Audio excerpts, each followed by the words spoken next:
श्री गणेशाय नमः। कार्तिक महात्म्य तीसरा अध्याय।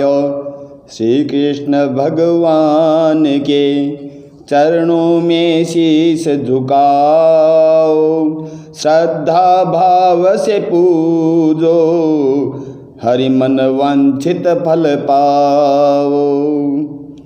सत्यभामा बोली, आप सभी काल में व्यापक और सभी काल आपके आगे समान है, फिर यह कार्तिक मास ही सब मासों में श्रेष्ठ क्यों है? सब तिथियों में एकादशी और सब मासों में कार्तिक मास को ही आप अपना प्रिय क्यों बतलाते हैं? इसका कारण कहिए। भगवान श्री कृष्ण बोले, हे प्रिय, तुमने मुझसे बहुत अच्छी बात पूछी है।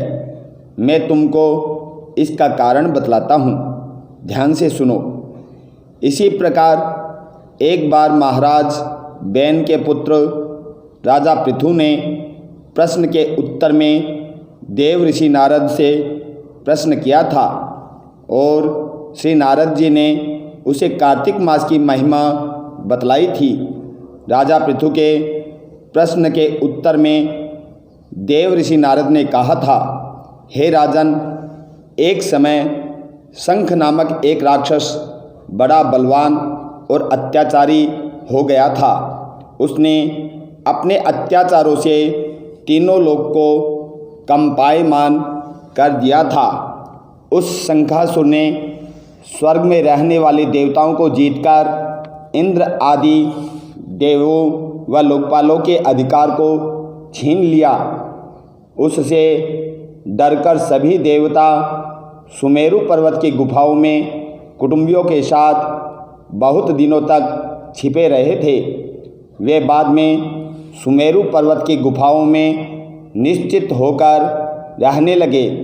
उधर जब शंख को पता चला कि देवता आनंद से सुमेरु पर्वत पर रहने लगे हैं, तो उसने सोचा कि ऐसी कोई दिव्य शक्ति जरूर है जिसके कारण अपना अधिकार छिन जाने पर भी देवता बलवान होते जा रहे हैं।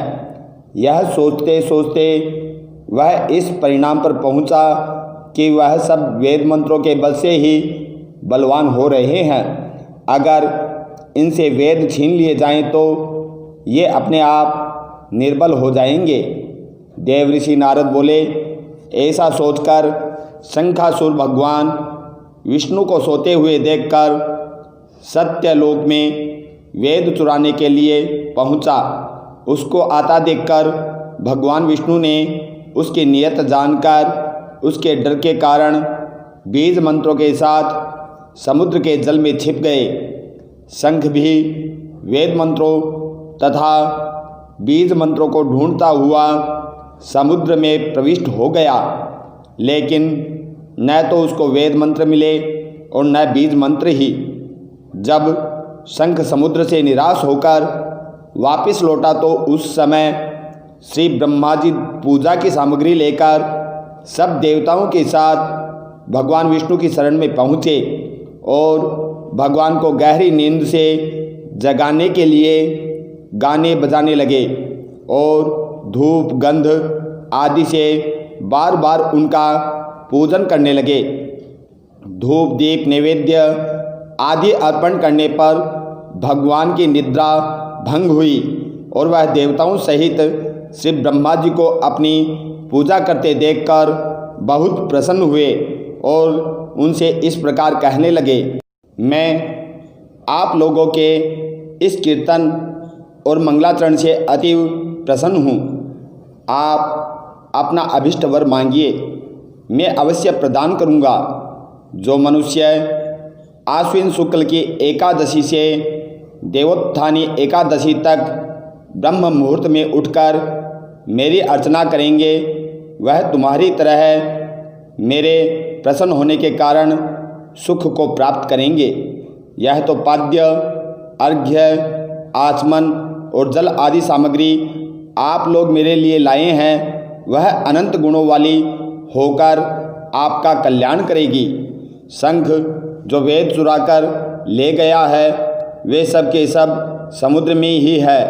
अतः मैं शंखासुर को मारकर उन्हें ले आता हूँ। आज से मंत्र, बीज और वेदों के साथ चारों वेद प्रति वर्ष कार्तिक मास में जल में विश्राम किया करेंगे।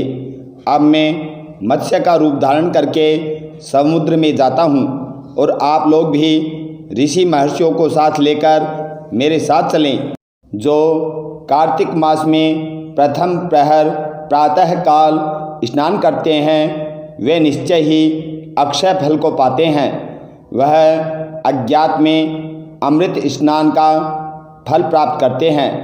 हे देवेंद्र, जो कार्तिक मास में व्रत करते हैं उन्हें सब प्रकार से धन, पुत्र पुत्री आदि देते रहना और उन्हें सब आपत्तियों से बचाते रहना। हे धनपति कुबेर, मेरी आज्ञा अनुसार तुम उनका धन धान्य बढ़ाते रहना, क्योंकि इस प्रकार का आचरण करने वाला प्राणी मेरा रूप धारण करके जीवन मुक्त हो जाता है। जन्म से लेकर मरण पर्यंत जिसने विधि पूर्वक यह उत्तम व्रत कर लिया है वह आप लोगों का पूजनीय है। आप लोगों ने मुझे कार्तिक शुक्ल एकादशी तिथि को जगाया है, इसलिए यह एकादशी मान्य है और मुझको बड़ी प्रिय है। हे देवताओं, यह दोनों व्रत नियम पूर्वक करने से प्राणी मेरे समीप पहुँचते हैं। इन व्रतों के करने से जो फल मिलता है वह अन्य व्रतों से नहीं मिलता। इसलिए हर मनुष्य को सुखी और निरोग रखने के लिए कार्तिक महात्म्य और एकादशी कथा सुनते हुए उपरयुक्त नियमों का पालन करना चाहिए। बोलो विष्णु भगवान की जय।